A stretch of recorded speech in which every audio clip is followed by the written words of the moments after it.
नमस्कार शेतकरी मित्रांनो, मी कृषीभूषण भगवानबाई इंगोले मालेगाव येथून बोलत आहे.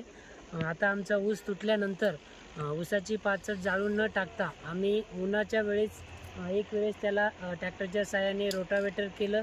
दिवसा रोटावेटर केल्यानंतर आपण पाहत आहोत की आपल्या जमिनीमध्ये जे कीड असती, उमणी आळी असती, याचं संरक्षण करण्यासाठी आपल्याला निसर्गानं त्याची व्यवस्था केलेली आहे. आणि एक जीवांचं त्या जीवावर जे नुकसान करतं त्याच्यावर पर उपयोगी दुसरं पक्षी त्यांच्यावर आपलं जीवनमान चालवतात. आपण पाहू शकता इथे किती बगळे आहेत. इकडे बघा बाजूला मधले जे काळे हे असतात, नुकसान करणारे जीवाणू असतात, बॅक्टेरिया असतील, उमणी आळी असन, एकदम स्वच्छ करण्याचं काम, निर्जंतुकीकरण करण्याचं काम आपल्या शेतामध्ये बगळे करत असतात. आणि ऊसाची पाचट जाळून न टाकल्यामुळं एकरी जवळपास 4 ते 5 टन आपल्याला ऊसाचं जमिनीला आपल्याला कार्बन मिळतं, कंपोस्ट खत मिळतं.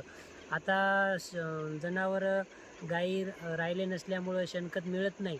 तर हे आपल्या शेतातून निघालेलं जे पिवळं सोनं आहे जाळून न टाकता शेतकऱ्यांनी त्यांना एकेरी रोटावेटर करून दुसऱ्या वेळेस आम्ही याच्यावर गहू टाकलेला आहे आणि दोयरी रोटावेटर केलेलं आहे. आणि याला आता आम्ही स्प्रिंकलरच्या साहाय्यानं किंवा पाटाच्या साहाय्यानं आम्ही याला जेव्हा पाणी लावेल तेव्हा फक्त 2 ते 3 पाण्यामध्ये आमचा गहू येतो. आणि भरपूर प्रमाणामध्ये पाचट असल्यामुळं याला पाणी कमी लागतं, पाण्याची बचत होते. याला निंदनाची गरज नाही आहे, निंदन कमी लागत नाही. आणि जवळपास 5-6 टन काडी कचरा कुजून खरीप पेरणीसाठी रान एकदम तयार होतं. अनावश्यक तण पण निघून येतं.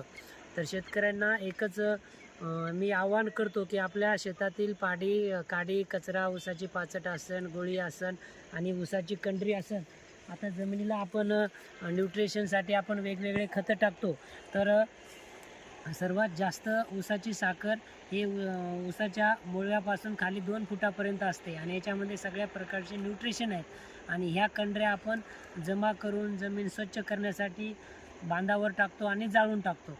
तर ते बांधावर न टाकता, जाळून न टाकता ही ऊसाची कंडरी आपण जमिनीमध्येच त्याची हार्वेस्टिंग जर केलं तर ही हळूहळू कुजती आणि याच्यामध्ये असलेलं ऊसाचा रस, साखरेचं हे आपल्या पिकांना न्यूट्रिशन म्हणून उपलब्ध होतात.